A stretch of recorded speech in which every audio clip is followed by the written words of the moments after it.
I'm having the observant feeling that men are feeling very dramatic about life. Everything is like, oh, my life is a mess.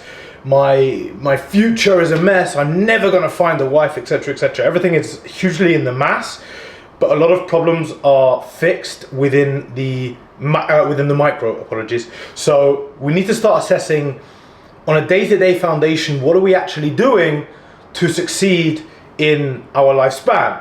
And for me, one of the biggest problems amongst this generation of men is the lack of intention that we're waking up with. Waking up with intention is one of the single-handedly most powerful things you can do as a man. Waking up with intention sets your morning up in the right manner, which sets your day up in the right manner, which ultimately sets your week, your month, your year, and therefore your life in the right manner. If we can understand and build the habits and the foundations of waking up with intention on a daily basis, we then have a foundation to achieve much better things. So waking up with intention starts the day before. We're going to run through the steps and the cycle of waking up with intention, how you can do it efficiently, productively, and what steps you're going to take to achieve said intention. First and foremost, you're going to plan your day beforehand. Plan the day beforehand. The day before. So you're going to plan the day before. When you're going to sleep, when you're locking down for the night, you need to be planning exactly when you're waking up, what you're going to be doing when you wake up, what jobs you have to do before certain aspects of your day, etc., etc. So you don't want to be waking up. A huge mistake a lot of guys do is waking up and then deciding what they're going to do. When we decide in the moment what we're going to do, a lot of it revolves around our emotions, our state of comfort, our state of mindset, how tired we are. It could even be the decision of getting up in the morning. If we wake up and we're tired, we don't want to get up. One of the biggest mistakes that I see men doing is snoozing their alarm. It's the first lie you're telling yourself. You told yourself yesterday you're going to wake up at 7, so you set your alarm for 7, and as soon as you wake up at 7, you snooze your alarm. So you already lied to yourself. Imagine starting the day in the cycle of self-trust where you lie to yourself. You've already broken the self-trust, therefore your self-confidence, therefore your self-respect, and definitely your intention. So when we're planning the day before, we're going to, first of all, plan what time we're going to wake up, and we're going to have a reason as to why we're waking up at that time. So if I'm waking up at 6, it's not I'm waking up at 6 and then starting my day at 10, so between 6 and 10 I can kind of do what I want, which is usually going to involve snoozing the alarm, doom scrolling, wasting time, and setting your brain up for a very unproductive day. In fact, what I want to do is make sure that as soon as I wake up, I have something to do. And whatever it is I have to do is ready. For example, the first thing, and one of the first things that everyone should be doing is hydrating themselves, rehydrating themselves from the night before. So can I even do something as minimalistic as putting a bottle of water by my bedside table so I'm able to straight away wake up, open it, crack it down, get in a cold shower, go for a run, build some form of small, short, and efficient routine that sets our brain for the day and lets us know we are awake and we are doing things intentionally. What is the importance of doing things intentionally? As I say, it's the difference between you being in control of your day and therefore normally being productive, or your day being a result of and an influence of your emotions. So your behavior that you're portraying throughout the day is actually influenced by your emotions and by how your brain is feeling, which ultimately is always within the negative bias, which means it doesn't like discomfort, it likes comfort, it likes normality, it likes a life away from pain and suffering, which in this scenario are things we want to utilize towards our strength. Second of all, as well as planning the day beforehand. So now we've planned the day, or our morning, most importantly, the night before, or the day before. We also want to have our environment set up. Again, preferably the night before. If not, we're going to do it extremely efficiently in the morning. This is a small change that changed a lot for me. Stuff like, and I'll tell you specifically my morning cycle here, where I am now in Limassol in Cyprus. I wake up and one thing that's imperative for me is my bag with my laptop, my keyboard, my water, whatever I need to go to the coffee shop and work is already there. So I'm literally waking up, going for a run, getting in the shower, cleaning my teeth, drinking my water, whatever it is I need to do in the 3 or 4 things that take me less than an hour. Bang, I'm getting changed. Even stuff like having my clothes ready the day before. Why do we want to do this? So scientifically and psychologically, we want to absolutely focus our core decision-making mechanisms and the mechanisms in our brain that are utilizing willpower towards growth, towards creativity, towards the important things. We don't want to be waking up and utilizing willpower to get a bag ready, to put clothes out. These are stuff we can do actually without willpower the night before and get this stuff ready. So a lot of you might be saying, what's the difference from doing it the night before and the morning, after? For me, starting your mornings intentionally is setting the tone for the rest of the day. So in the nighttime, when you're preparing these things, when your brain is naturally more fatigued from all of the work, it's okay to be doing things that require less intellectuality, less willpower, because naturally we're more fatigued. And we don't need to use that level of creativity, intellectuality to achieve real results. So we can do that stuff later in the day. What we're going to focus on now in the morning, first thing, is stuff that takes real, genuine willpower and solid willpower. So have that bag ready, have your clothes ready. And let's say we're going to a coffee shop. You want your environment to be perfect. So get in the coffee shop, get whatever you need, your water, your coffee, your glass, get everything set up, keep everything tidy. If you're working in a home environment or an office environment, keep that environment tidy. Set up your environment specifically so you have no distractions. What do I mean by that? Little things like having noise cancellation headphones or earphones, putting your music on. I'll give you a great example. Today I was in a coffee shop and I picked a genre of music that I wanted and I put it on YouTube in my earphones. It was 16 minutes long. So I had to break my cycle of focus to go back onto YouTube and choose another thing I liked. And then I realized that I would choose something that was a 2-hour long music mix, so I didn't have to worry about going in and changing it.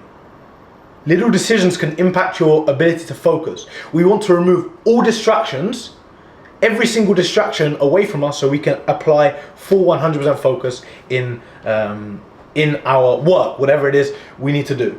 So making sure we're setting our environment up to give us the highest ability to be efficient. No distractions, no bullshit, nothing that we don't need. Something that I've started doing is going to coffee shops without my phones, especially in the mornings. Making sure we're not using our phones is another hugely beneficial technique. Another thing I've put in there, which I've kind of touched on, is hydrate and fast. I'm going to touch on the fact that I use electrolytes in the morning, natural electrolytes from Pink Himalayan Salt. So when you wake up in the morning, set your brain in the right manner. Wake up, Pink Himalayan Salt, hydrate yourself, and we're essentially feeding our brain with the idea that it's getting put to work, and we want to get it put to work as efficiently as possible. Scheduling things early is, again, we're kind of going back to the night before, but instead of having that 6 a.m. to 10 a.m. gap, we're scheduling things we have to do early, so we don't have a choice but to snooze that alarm, but to get up, but to get our morning routine up. So let's say your morning routine takes 45 minutes. If you don't have something scheduled until 10 a.m., maybe you're gonna dilly-dally around it and it will take you 3 hours. If you've got a meeting at 7 a.m. and you wake up at 6 a.m., you know you have to complete your morning routine within the 45-minute segment so you can set up and be ready on your meeting for 7 o'clock. And this is powerful. Making sure you have things to do, non-negotiable things to do that you can't just reschedule and you can't just delay, is a huge indicator and a huge technique to making sure we're having extremely productive and intentional mornings. Setting alarms for your time span is super efficient as well. What a lot of you will find is you'll conquer the wake up early morning thing. So you'll wake up early in the morning and then you'll lack efficiency. You'll lack efficiency that comes from the intention that we need to apply.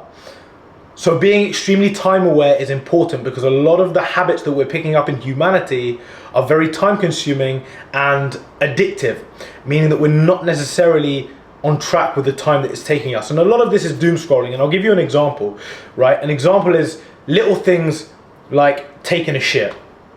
A lot of people will genuinely spend 10-20 minutes taking a shit as opposed to leaving their phone outside, being extremely aware. There is no reason why, if your diet is not consistent, you can allocate a 3-minute segment and an alarm to taking a shit.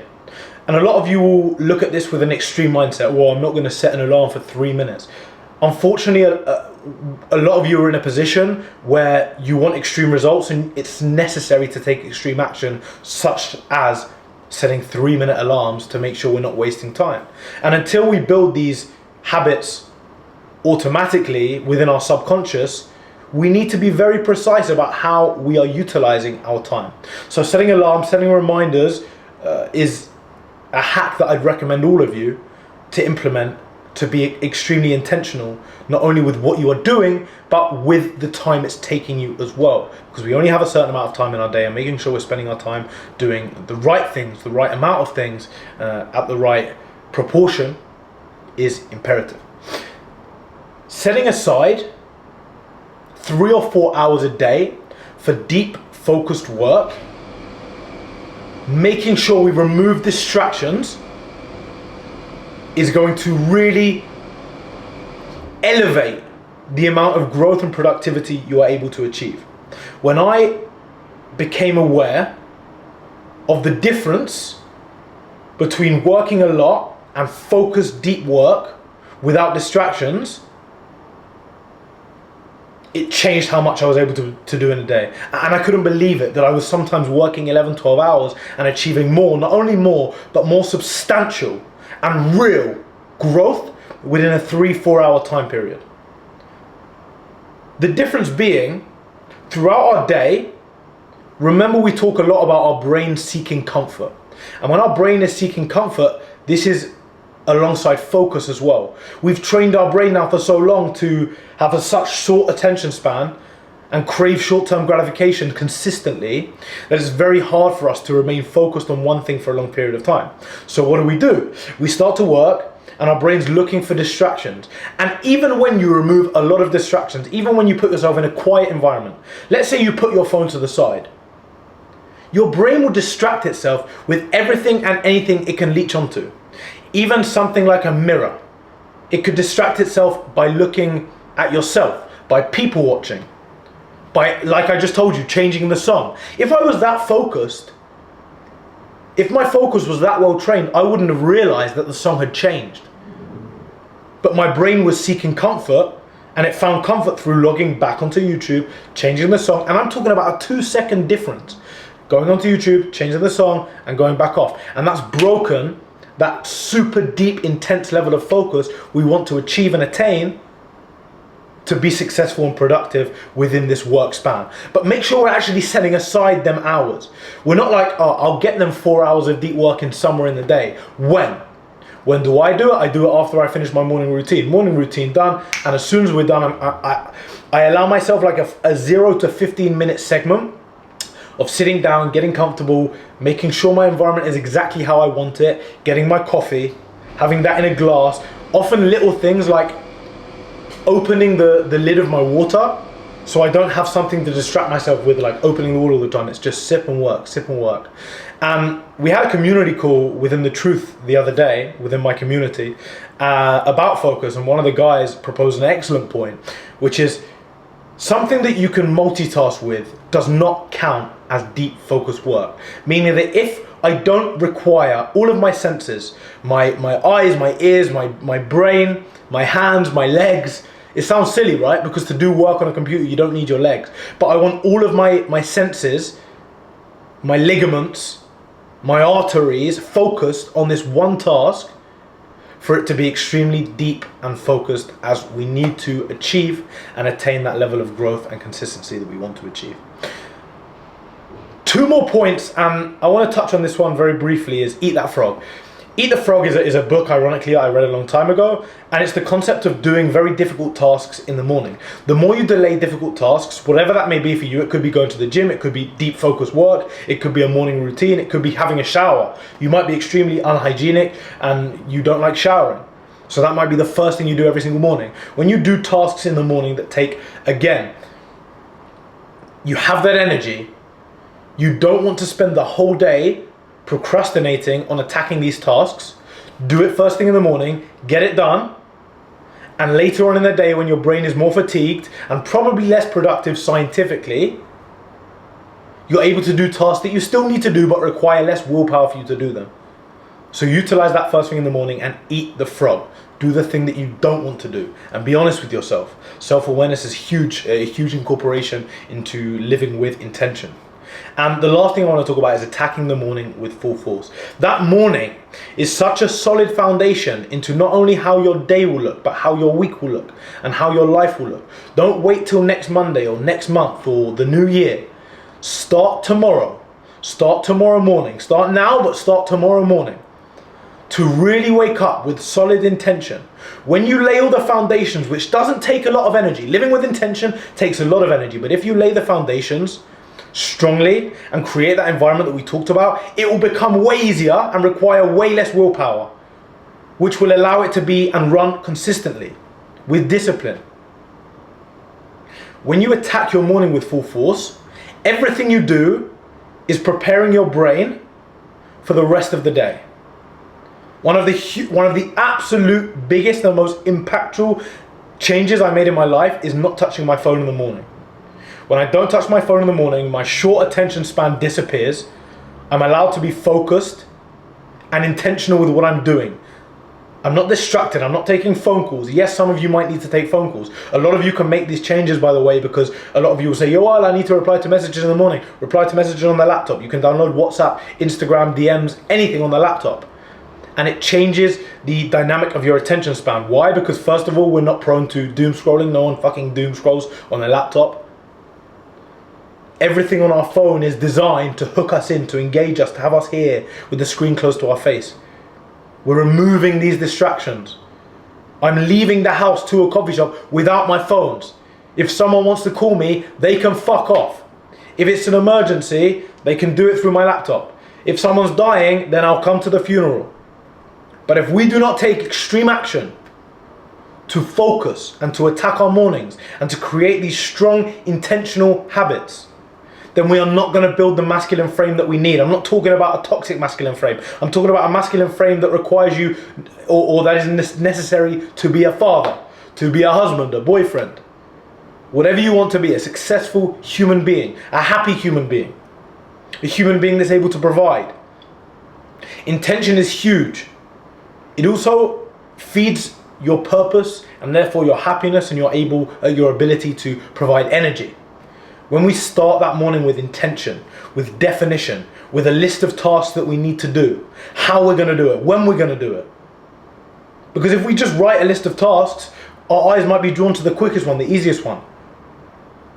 But waking up with intention, waking up knowing exactly what you have to do, when you have to do it, and the what you have to do and when you have to do requires you to get out of bed quickly. You will naturally see a change in the way you exit your bed. You will no longer wake up, snooze your alarm, and turn your bed to sleep. Turn your head to sleep again. You'll open your eyes by the sound of your alarm. You'll rip your cover off and you'll get it done. A quick tip before we finish to anyone who's really struggling to get out of bed in the morning: set 2 different alarms outside your room. Let's say you want to wake up at 5 a.m. Set an alarm in your room, 5 a.m. If you're living on your own, then set another alarm for 5:01 in the furthest place in the house. So you have to walk all the way there. It just gives you that extra 10 seconds. Sometimes that first 10-15 seconds can be the decider of whether we're going to lay in or get up. Set another alarm at the furthest side of your house, so you have to walk all the way there and get it. Maybe put it in the fucking fridge. I don't know. Put it in a cupboard high up that you have to climb. You have to activate your muscles, your brain, you're awake. If you're in a house with your parents or your brothers or whatever, put it near to their room so that if you wake them up, they'll kill you. So you have to go and get it.